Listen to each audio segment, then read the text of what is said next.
जय जय श्री कृष्ण, जय जय श्री कृष्ण, जय जय श्री कृष्ण। बोलो आनंद एक बार। हरि बोल, हरि बोल, हरि बोल। मैं आज दिन सोमवार है, तिथि ज्येष्ठ शुक्ल चतुर्थी। मैं दूसरी राधा, कृष्ण प्रिया, कृष्णानंद, डीके पंडा, पूर्व आईजी पुलिस, मेरे स्वामी, मेरे पतिदेव भगवान श्री कृष्ण के श्री चरणों में कोटि कोटि प्रणाम, साष्टांग दंडवत। बाकी सभी को आशीर्वाद, सबका कल्याण।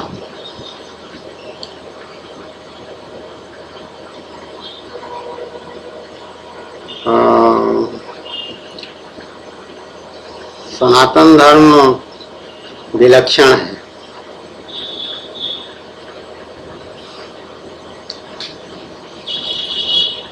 सनातन धर्म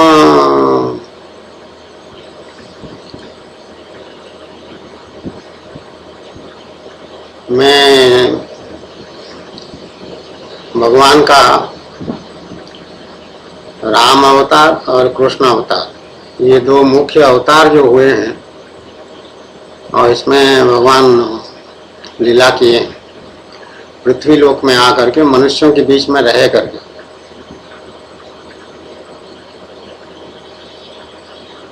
इसका बहुत बड़ा प्रभाव जो है मनुष्य समाज पर पड़ा है, इसमें कोई संदेह नहीं। मैं इंटरनेट में कभी कभी देखती हूँ, और वैसे भी मालूम है जगत की क्या स्थिति है, कहाँ कहाँ बड़े बड़े मंदिर हैं, कितने कितने हैं, और नए नए मंदिर बन रहे हैं। अमेरिका में भी बन रहे हैं, इंग्लैंड में भी बन रहे हैं। हिंदू मंदिर, हमारे देवी देवताओं के मंदिर बन रहे हैं, बड़े बड़े विशाल विशाल, बहुत अपार धनराशि उसमें खर्चा हो रहा है, और बड़ा कारुकार्य उसका जो है आर्किटेक्चर, वो बहुत उच्च कोटि का, और आधुनिक सुख सुविधा से सजे हुए। ऑडियो विजुअल है, चाहे लाइटिंग है, चाहे जो भी है, उसका प्रकाश का, उसका सब आना जाना, द्वार, कक्ष, बड़े बड़े विशाल विशाल कक्ष, हॉल वगैरह, उसमें नाना प्रकार की पूजा की सुविधा, और ये सब बातें बहुत बढ़िया बना रहे हैं। बड़ा जो देवी देवता जो स्थापित होते हैं, उनका भी कारुकार्य, उनका श्रृंगार, वो सब बहुत धनराशि खर्चा करके बड़े अच्छे श्रेणी का सब बना रहे हैं। और हजारों लोग, लाखों लोग जो है, जैसे रथ यात्रा पूरी जगन्नाथ धाम में, पुरी में होता है प्रतिवर्ष। अभी भी आने वाला है रथ यात्रा भगवान का, जुलाई में, जून में, जुलाई में होता है। आषाढ़ शुक्ल द्वितीया, मेरे ख्याल में आषाढ़ मास तिथि के अनुसार होता है। अंग्रेजी का कैलेंडर तारीख के, इस तारीख के हिसाब से नहीं होता है। इसलिए मैं तिथि का हमेशा उल्लेख करती हूँ, कभी भी रिकॉर्डिंग होता है तो तिथि ही महत्वपूर्ण है। तिथि क्योंकि ग्रह नक्षत्र की स्थिति के अनुसार होता है, तो वो अधिक सही है। तो हजारों लाखों लोग लगे हुए हैं। देखिए वृंदावन धाम में, द्वारका धाम, रामेश्वरम, और भगवान शंकर के जहाँ ज्योतिर्लिंग आदि हैं, सोमनाथ है, ये एक तो द्वारका के पास भी है नागेश्वर, और तमाम ज्योतिर्लिंग, और देवी शक्ति की कामाख्या मंदिर जैसे हुआ, बाकी काली मंदिर है कलकत्ता में, जहाँ वो रामकृष्ण परमहंस जिनको कहे बाद में, वो पूजा करते थे, पुजारी थे। इस तरह के शक्ति का भी स्थान बहुत हैं, और शंकर जी के स्थान भी बहुत हैं, और भगवान विष्णु के स्थान भी बहुत हैं। तिरुपति बालाजी जो है, विंध्याचल, और नीलाचल धाम, जगन्नाथ धाम पुरी को नीलाचल धाम है, वो पुरुषोत्तम क्षेत्र कहते हैं, पुरुषोत्तम क्षेत्र। तो इस तरह से वहाँ तीर्थयात्री जो हैं लगातार पूरे वर्ष आते रहते हैं, वहाँ पे पहुँचते रहते हैं, माथा टेकते हैं, नमस्कार करते हैं। उसी में उनको संतोष मिलता है। रुपया पैसा खर्चा करके अपना टिकट काट के आते हैं तो उनको कुछ मिलता है, तभी तो आते हैं। दर्शन कराए फिर वहाँ से प्रसाद लेके जाते हैं, फिर लोगों को बांटते हैं। फिर कितनी श्रद्धा।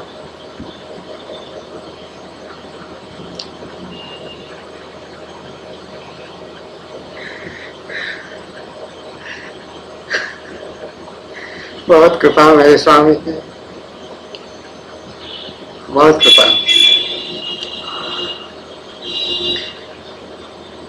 ये सनातन धर्म है और इसीलिए सनातन धर्म का नियम है, सनातन धर्म को कोई नष्ट नहीं कर सकता है कभी। चाहे कलापहाड़ आके सोमनाथ मंदिर तोड़ जाए, चाहे कोई मुगल अफगानिस्तान या तुर्की फुर्की जहाँ से जो आते थे चोर लोग, बदमाश लोग सब, चाहे जितना तोड़ फोड़ कर जाए, चाहे जितना कन्वर्सन कर लें, हिंदुओं को जबरदस्ती या छल से, बल से, जैसे भी हो, साम दान दंड भेद आदि तरीका अपना करके उनको धर्म परिवर्तन करा दें, मुसलमान बना दें या ईसाई बना दें, कुछ भी कर लें, जितने करना है कर लो, सनातन धर्म को तुम नष्ट नहीं कर पाओगे, क्योंकि इसके रक्षक मेरे स्वामी भगवान श्री कृष्णचंद्र स्वयं है।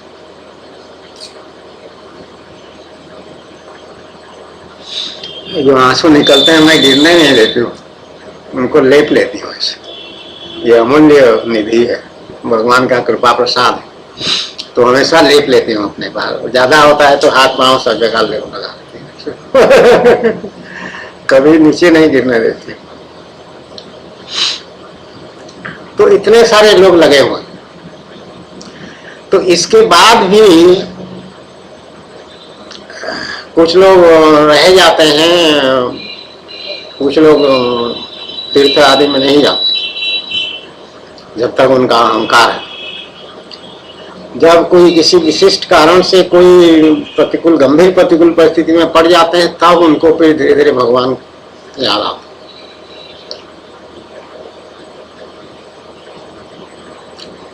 वो ब्लीच बोल के एक वीकली निकलता था अंग्रेजी में, मुंबई से निकलता था मेरे ख्याल में। ये मैं बहुत पुरानी बात बता रही हूँ, आजकल निकलता है कि नहीं मुझे नहीं पता। ब्लीच उसमें बहुत भड़काने वाले न्यूज देता था और बढ़िया पॉपुलर था, पॉलिटिकल वगैरह सब चीज बढ़िया। उसके एडिटर थे, मुझे स्मरण आ रहा है, अभी हो रहा है स्मरण, कि आर.के. करंजिया शायद पारसी थे या क्या थे, तो अपने को नास्तिक कहते थे। ये मैं उस समय की स्मृति के आधार पर कह रही हूँ, हो सकता है नाम गलत हो या कोई बात गलत हो, लेकिन ये मुझे स्मरण है और वो अभी भी स्मृति में है, क्योंकि उसकी महत्व है उस बात की। आर.के. करंजिया नास्तिक थे, भगवान को मानते नहीं थे और कम्युनिस्ट विचारवादी थे, ऐसा कुछ स्मरण। और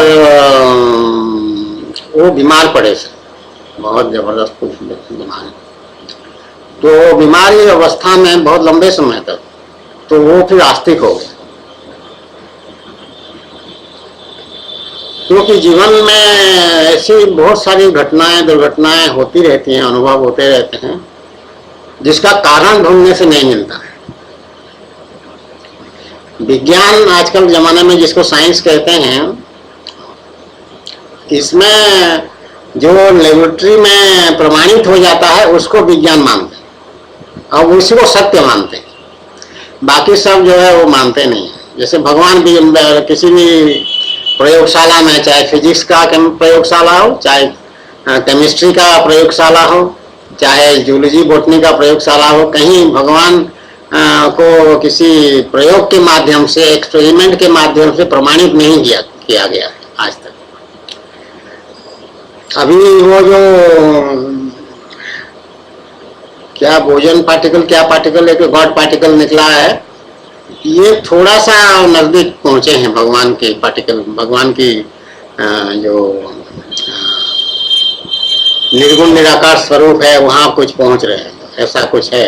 भगवान कुछ डिविनिटी पे आ रहे हैं कि जो सब कार्यों का कारण है। नहीं तो विज्ञान में कहते हैं कि नहीं, ये जब तक प्रमाणित नहीं होगा हम उसको नहीं मानेंगे। कुछ लोग ऐसे रह जाते हैं, वो धर्म के मार्ग में प्रवृत्त नहीं होते हैं, अपने को अलग करके रखते हैं अपने अहंकार में, और कहते हैं नहीं कर्म ही सब कुछ है, हम कर्म तो ठीक काम करते हैं, गलत काम तो करते नहीं, और यही काफी, यही पर्याप्त है।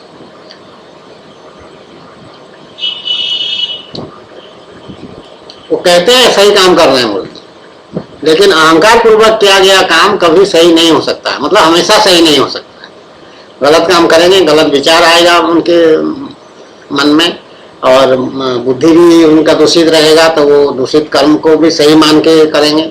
और कलयुग में तो ये खास करके ये बात लागू है, नियम आध्यात्मिक शास्त्र के आधार पर मैं बोल रही हूँ कि भगवान कह रहे हैं कि कलयुग में पाप कर्म करना सहज, पाप कर्म को सही मानते हैं, धर्म को अधर्म कहेंगे, अधर्म को धर्म कहेंगे, ऐसी स्थिति है।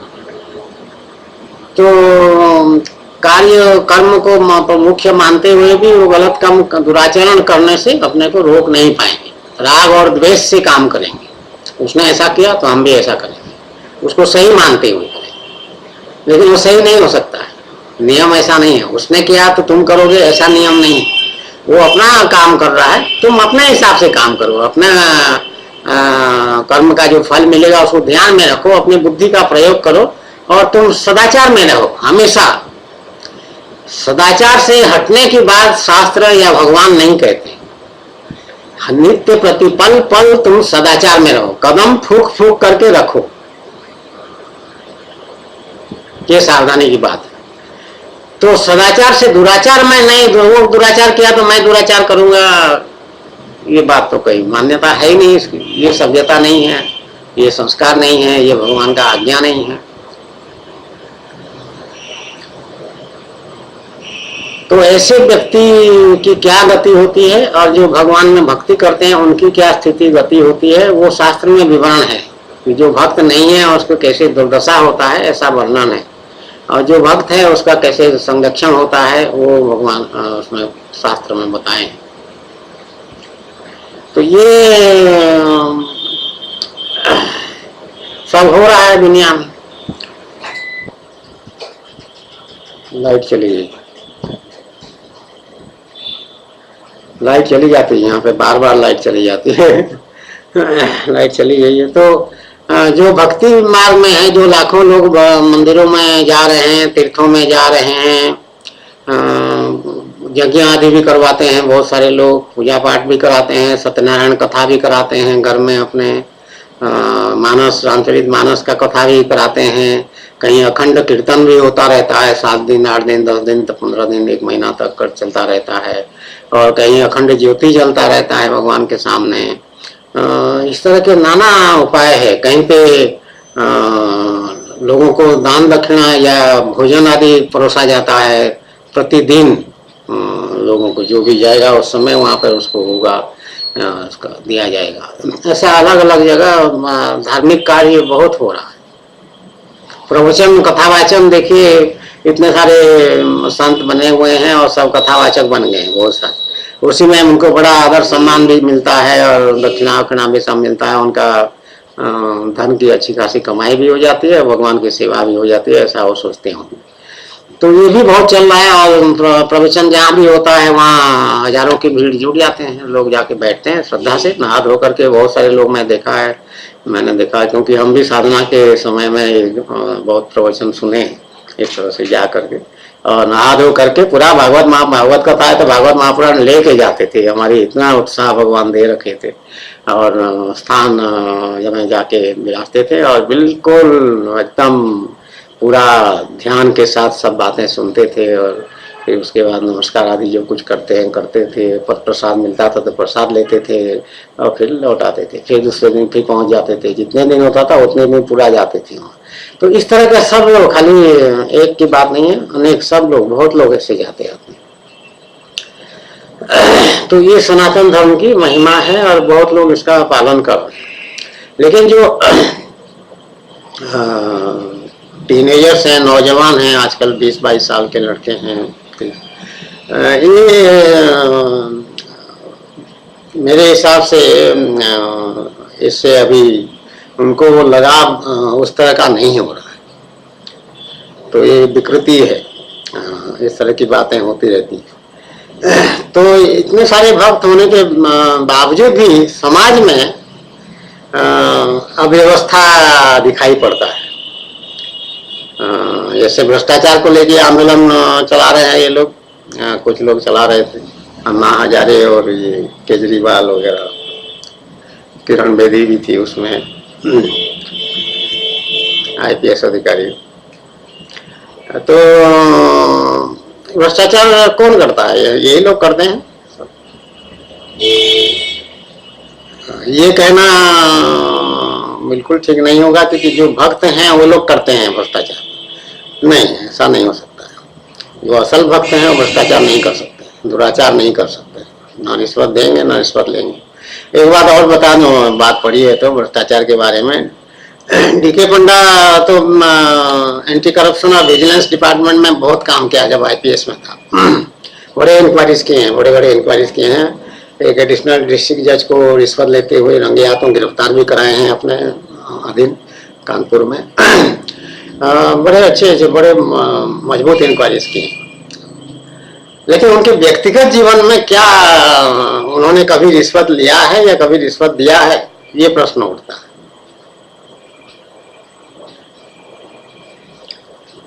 नहीं, कभी नहीं, ना रिश्वत कभी लिया है ना कभी रिश्वत दिया है।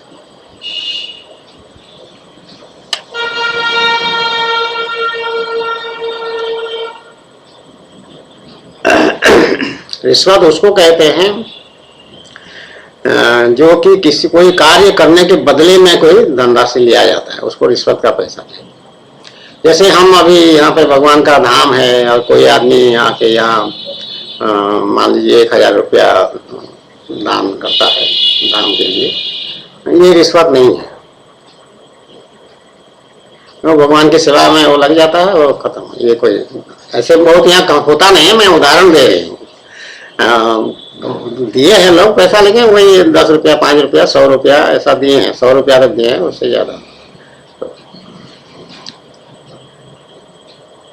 एक आध भक्त हैं जो कि 400-500 भी दिए हैं, लेकिन ये रिश्वत नहीं। रिश्वत उसको कहते हैं जो कोई काम फेवर करने के बदले में वो धनराशि देता है। और रिश्वत देना भी सबके आजकल ऐसी परिस्थिति बन जाती है कि रिश्वत देना ही पड़ता है लोगों को। तो वो भी कभी नहीं हुआ है DK पंडा के जीवन में, रिश्वत देने वाली बात भी नहीं। तो IPS अफसर था तो प्रोटेक्टेड लाइफ उसका था, बहुत सुरक्षित उसका जीवन चलता था, क्योंकि हमेशा स्टाफ साथ में रहते थे। कहीं आना जाना भी होता था, चाहे छुट्टी में भी जाए तब भी लोगों को खबर हो जाती थी, तो वो सब व्यवस्था हो जाता था। तो ऐसी कोई ऐसा कोई अवसर पैदा ही नहीं हुआ कि उसको रिश्वत देना पड़े। लेकिन ट्रेन में यात्रा करते समय एक बार जो है तो उसको ऊपर का बर्थ मिला था। उस समय डायरेक्टर विजिलेंस सिक्किम में था, सिक्किम सरकार में, और सिक्किम की तरफ जा रहा था इधर से। तो कंडक्टर जो था उसको उन्होंने DK पंडा ने कहा कि मुझे ऊपर का मिला है, ये नीचे वाला खाली है, मुझे नीचे वाला बर्थ दे दीजिए, ऐसे रिक्वेस्ट किया। तो वो हाँ क्यों नहीं, और थोड़ा सा हमारा खर्चा पानी का भी ध्यान रखिए, ऐसा कहा। मतलब पैसा मांगा उसने उस फेवर के लिए, उस काम को करने के लिए, जो कि खाली है, तो इसलिए कोई फेवर वाली बात वैसे नहीं था। लेकिन करना उसको था, अलॉटमेंट करने का अथॉरिटी उसी के पास है, रेलवे बोर्ड ने उनको दे रखा है काम, तो मालिक है वहाँ पर वो, तो अपने टर्म्स तो बताएगा। तो बताया तो DK पंडा ने उससे कहा कि मैं डायरेक्टर विजिलेंस हूँ सिक्किम गवर्नमेंट में, IPS अफसर हूँ। इतना सुनते ही वो वहां से भाग गया, बोला ठीक है आ जाइए, और वो भाग गया, फिर आया ही नहीं। तो ये एक दफे किसी ने उससे मांगा था पैसा, एक बार सिर्फ जीवन में। ये भगवान की कृपा है कि और कोई ऐसी मजबूरी वाली परिस्थिति में नहीं डाले भगवान, जिससे कि रुपया देना पड़ता। लेकिन मैं समझ सकती हूँ कि बहुत सारे लोग ऐसे होंगे जिनको ऐसे हर तरह तरह के काम, कोई नक्शा पास कराना है, कोई कुछ करना है, कोई कुछ करना है, कहाँ गिनाए उसको, तो वो मजबूर होकर के वो सोचे हों कि हम मजबूर हैं और रिश्वत दिए होंगे। तो रिश्वत देने से ही भ्रष्टाचार बढ़ता है। देने वाले अगर संकल्प कर लेंगे चाहे कुछ भी हो जाए हम नहीं देंगे, तो रिश्वत कौन लेगा? कौन? जब देने वाला नहीं है लेगा। तो बिजनेसमैन जो हैं ये अपनी तरफ से ऑफर करते हैं अधिकतर। यही डायरेक्टर सीबीआई अभी हाल में कोई सेमिनार हुआ था, क्या हुआ था, उसमें ये बात कही है कि कॉर्पोरेट सेक्टर जो है ये भ्रष्टाचार को बढ़ावा देता है। तो पाप कर्म है, पाप कर्म कर रहे हैं, उसका सजा भी उनको, उनका फल भी मिलेगा।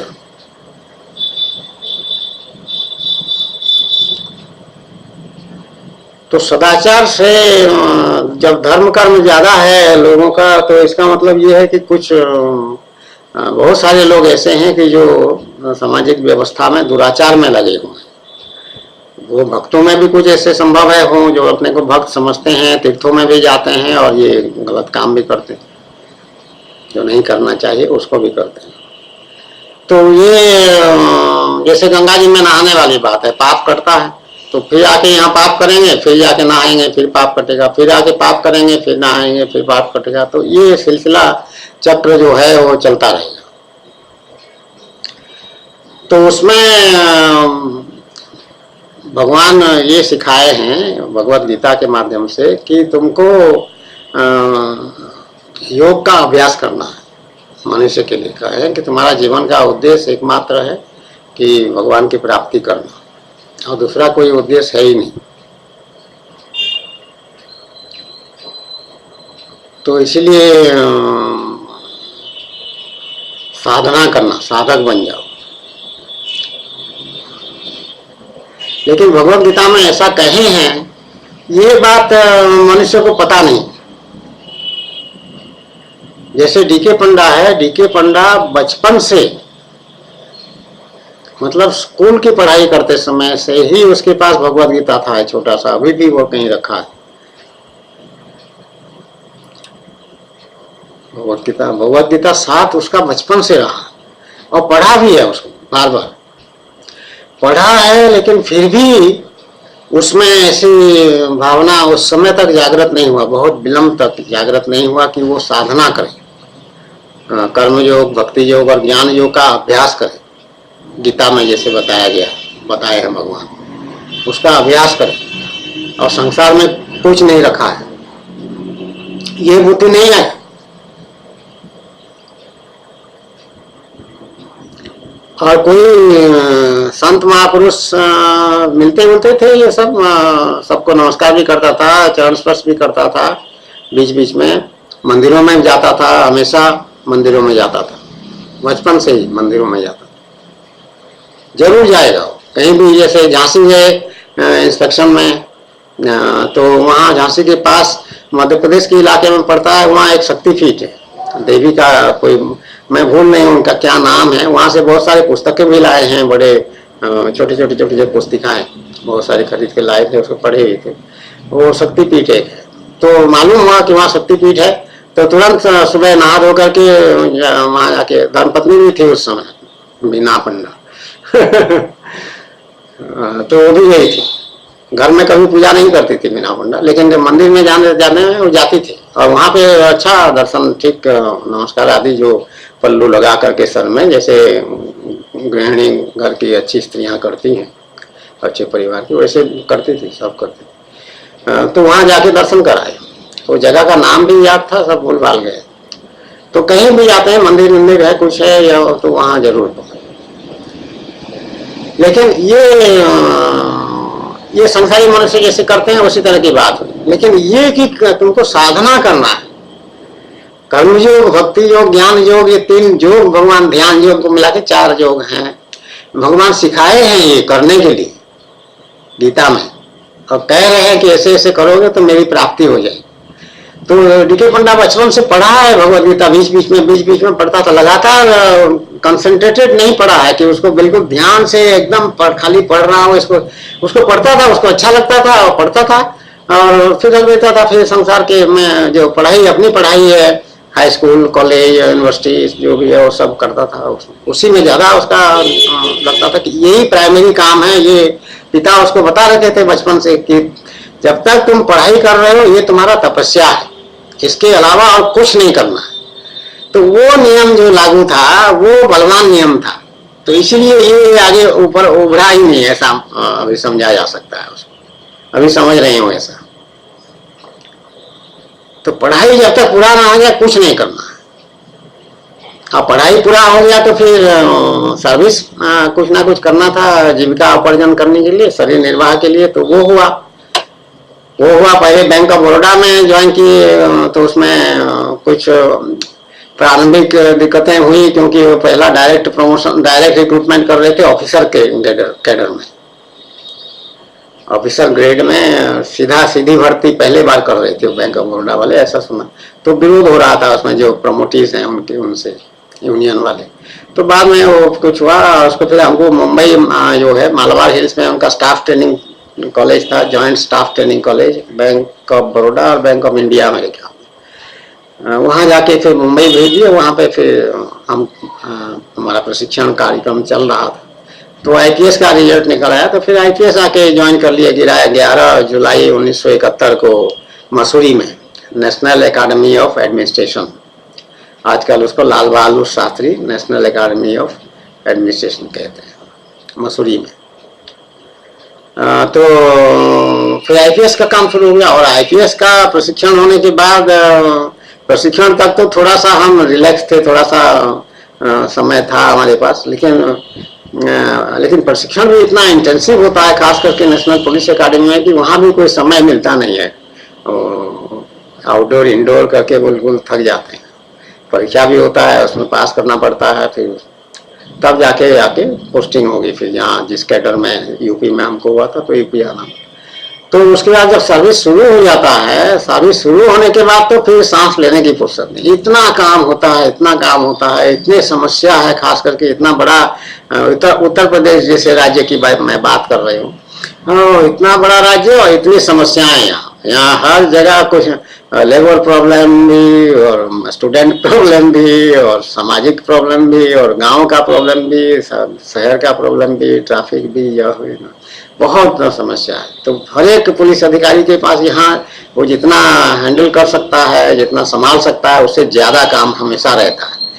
तो इसीलिए उसके बाद तो कोई अपना वो इतना काम में वो ध्यान देता था पब्लिक सर्विस में, लोगों की सेवा करने में, कि अपना भी काम वो भूल जाता था और उसको भी कम महत्व देता था। ऐसा निष्ठावान था सेवक, अच्छा निष्ठावान सेवक था डीके पंडा।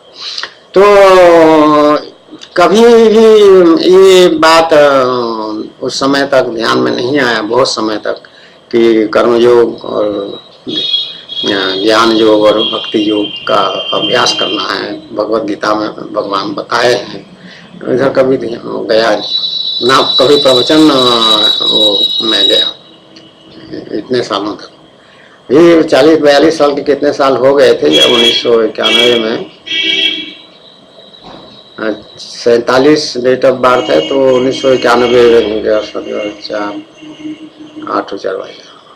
44 साल हुआ, 44-45 वर्ष आयु हो गया था। तब जो है वो भगवान एकदम से उधर भगवान ये गायत्री जप के माध्यम से वो ध्यान आकृष्ट किए, उसको खींचे हैं अपनी तरफ, और गायत्री जप का अभ्यास किया।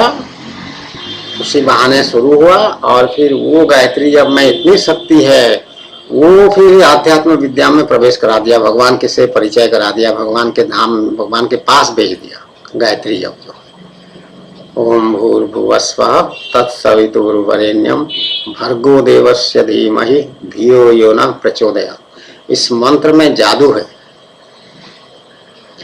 बहुत जादुई शक्ति है, बहुत शक्तिशाली है ये मंत्र। इसका अगर कोई नित्य अभ्यास करेगा तो उसका बहुत कल्याण होगा।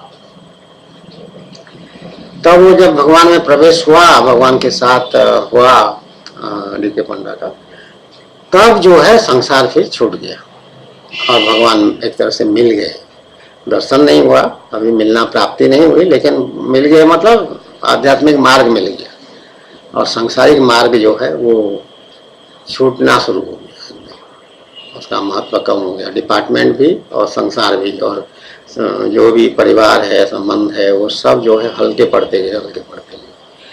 तो मैं ये बात कह रही थी कि इतने सारे लोग, हजारों लाखों लोग भक्ति करते हैं, तीर्थों में जाते हैं, गंगा जी में स्नान करने आते हैं। तो गंगा जी में स्नान आप देखिए कुंभ मेला वगैरह में या माघ मेला वगैरह में ओ है भरे रहते हैं, जाके वहाँ औरतें भी, आदमी भी, सब बच्चे बच्चे सब वहाँ पहुँचते हैं। दूर दूर से आते हैं लोग स्नान करने के लिए, गंगा जल ले जाते हैं सब। तो इतने भगवान के लिए श्रद्धा है लोगों में।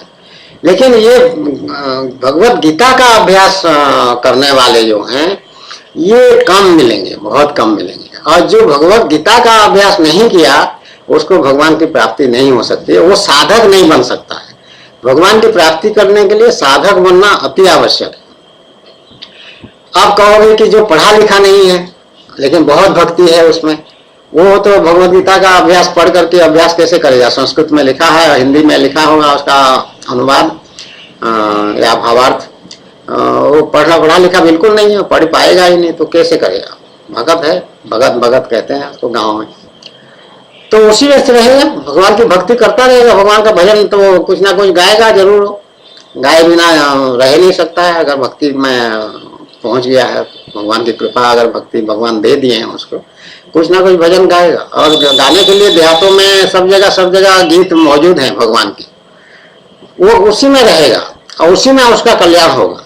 लेकिन उसी में उसका सीमित कल्याण होगा, जितना कल्याण होना चाहिए उतना ही होगा।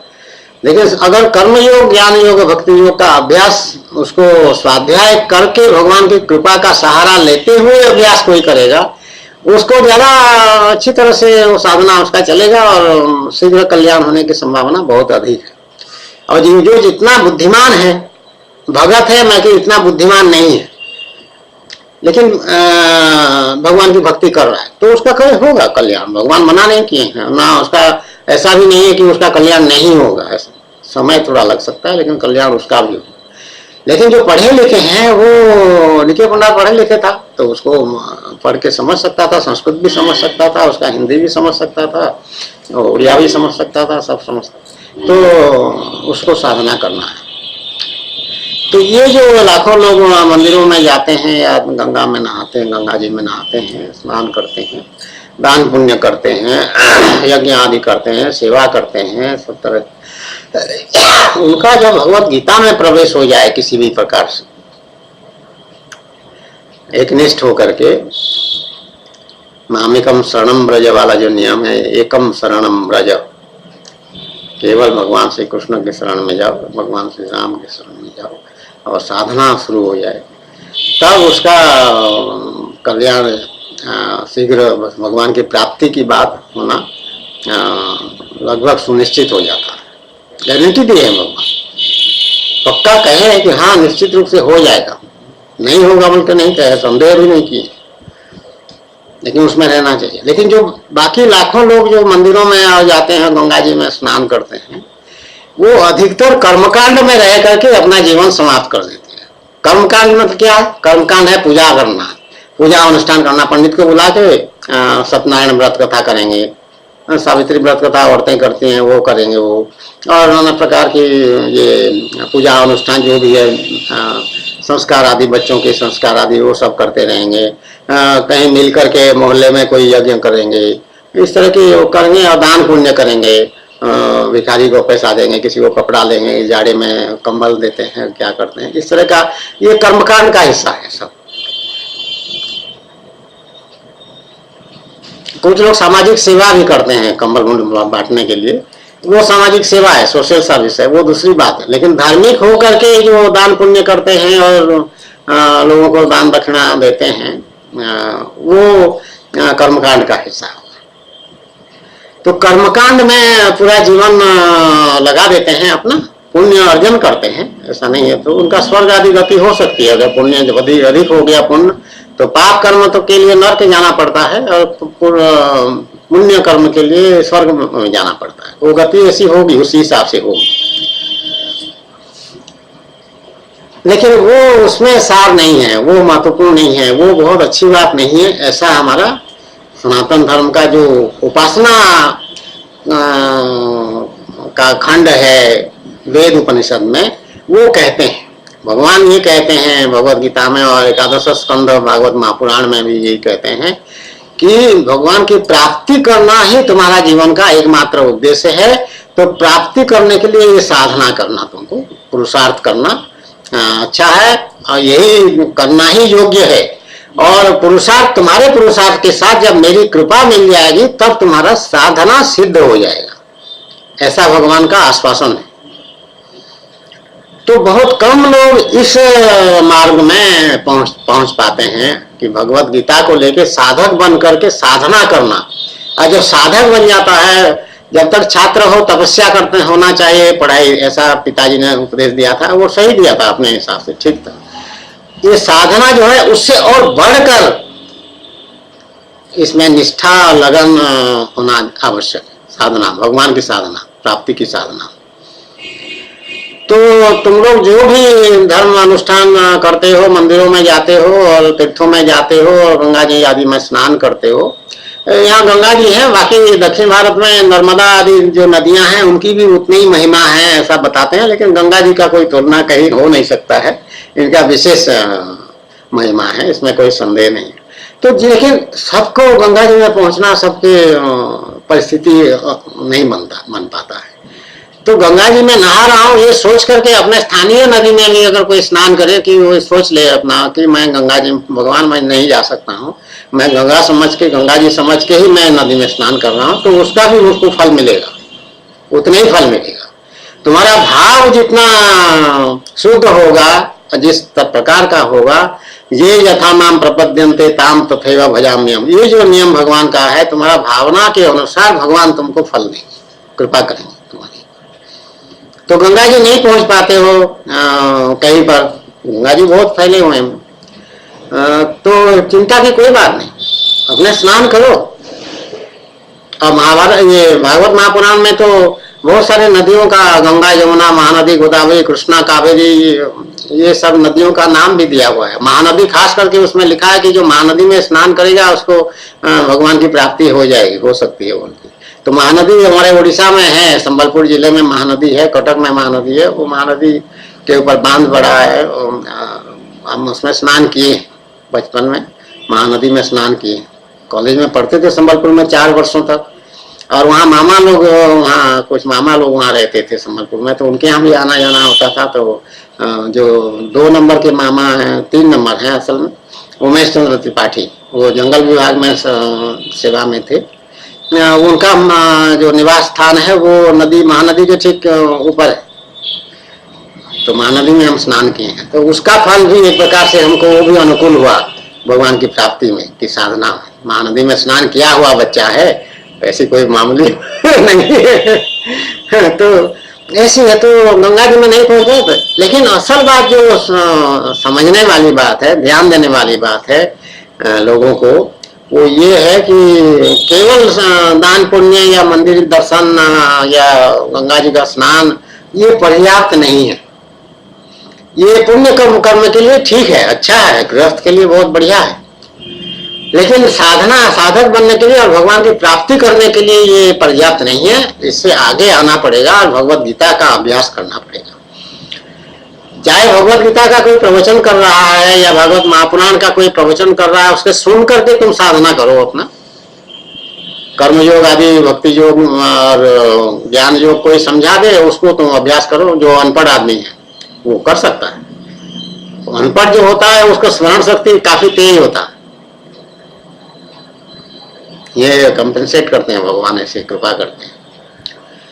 तो उसी हिसाब से करेगा। कोई शंका होगा तो फिर वो अपने उस गुरु जी से पूछेगा। किसी गुरु की सहायता से ये तीनों योगों का अभ्यास कोई भी कर सकता है, चाहे पढ़ा लिखा हो चाहे अनपढ़ हो। गुरु ना भी हो, भगवान को भी गुरु अगर मान जाते हैं, भगवान स्वीकार कर लेते हैं शिष्य अपने गुरु, तो साधक स्वाध्याय करके भगवान श्री कृष्णचंद्र के पर्यवेक्षण में, उनके मार्गदर्शन में, उनकी कृपा से, उनकी कृपा में रह करके कृपा की छत्रछाया में रह करके वो तीनों योगों का अभ्यास करके सिद्ध हो सकता है, जैसा कि डीके पंडा के साथ भगवान की कृपा से हुआ और वो कृष्णानंद बन गया, भगवान की प्राप्ति होगी। जय जय श्री कृष्ण, जय जय श्री कृष्ण, जय जय श्री कृष्ण। बोलो आनंद एक बार, हरि बोल हरि बोल हरि बोल, हरे कृष्ण हरे कृष्ण हरे कृष्ण।